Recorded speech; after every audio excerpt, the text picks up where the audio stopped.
Incompréhension totale pour les syndicats. 12 personnes ont été testées depuis l'annonce du cas avéré de Covid-19 au sein du centre hospitalier de l'Ouest guyanais, alors que le malade avait été en contact avec 70 membres du personnel. Sur des cas similaires à Cayenne, 300 tests ont été effectués. 200 tests ont été réquisitionnés au CHOG pour pouvoir tester les agents de Cayenne. Donc nous ne comprenons pas pourquoi on ne peut pas faire ces 70 tests aux agents du CHOG. Une situation qui semble irriter les syndicats. Pourtant la direction du CHOG, en se référant au protocole soumis par l'Agence régionale de santé, ne cesse de leur expliquer la raison pour laquelle la réalisation des tests n'est pas massive. Comme j'ai eu l'occasion déjà de le rappeler, les tests ont une efficacité qui est très limitée en l'absence de symptômes.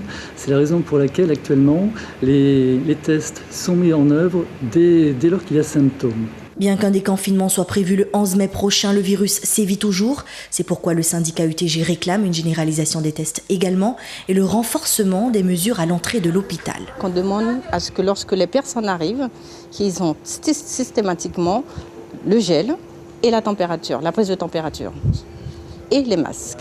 Les représentants du personnel tiennent à préciser que la direction entend leurs revendications et met tout en œuvre pour y répondre. C'est vrai que le directeur, il met en place certaines choses. On le sait très bien que l'ARS essaie de bloquer pas mal de choses. On sait très bien que c'est en fonction de l'ARS, comme par exemple on prendra les tests. Donc on sait très bien qu'ils ont les mains liées. Le 13 avril dernier, le président de la République Emmanuel Macron, lors de son allocution, a indiqué que par semaine, 500 000 à 700 000 tests seront effectués lors du déconfinement sur les personnes présentant des symptômes et celles qui ont simplement été en contact avec un cas Covid-19. Si pendant le confinement, ces tests sont dits inefficaces sur les personnes asymptomatiques, pourquoi ils le seraient dans 12 jours ? Selon la CDTG-CFDT, les mesures gouvernementales sont incroyablement incohérentes. Affaire à suivre. Suivez l'info sur Guyana Première, télé, radio et internet.